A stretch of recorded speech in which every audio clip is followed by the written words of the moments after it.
পালিয়ে আসবো। তবে ভয় ভয় লাগেনি তেমনটা নয়। এক পা করে তিনজনে এগোচ্ছি সেই পায়ের ছাপ লক্ষ্য করে। হঠাৎ লালটু দাঁড়িয়ে পড়ল। চল ফিরে যাই, আমার মনে হচ্ছে সত্যি এখানে কিছু আছে। বেশি সাহস দেখিয়ে লাভ নেই। সবাই চল, আমি তোদের খাওয়াবো। আরে ধুর, এত ভয় পাচ্ছিস কেন? আমরা তিনজন আছি তো, আয় তো সবাই। তিনজনে হেঁটে হেঁটে যাচ্ছি আস্তে আস্তে। আশেপাশের পরিবেশটা কেমন যেন হালকা কুয়াশায় ভরে যাচ্ছে। হঠাৎ সবার কানে আসে একটা ফিস ফিস শব্দ। আমার কাছে আমার নৌকা ফিরিয়ে দে, না হলে কাউকে ছাড়বো না।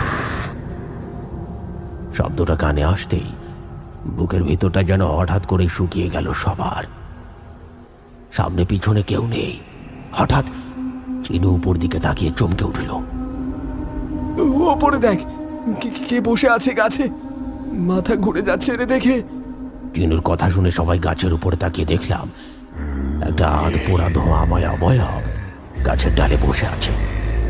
মাথার অর্ধেক চুল পুড়ে গেছে, যেন ছাই লেগে আছে মাথায়।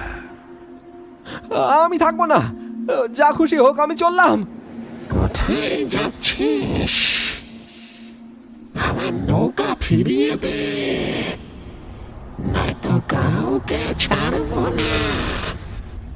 কে আছিস রে? সামনে আয়। অন্ধকারে লুকিয়ে লুকিয়ে কেন কথা বলছিস?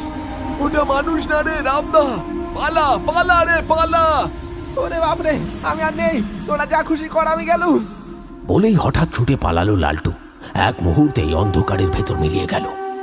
আমাদের আর দাঁড়িয়ে থাকার সাহস হলো না। আমরা পেছনে পেছনে ছুট লাগালাম। অন্ধকার এত ঘন ছিল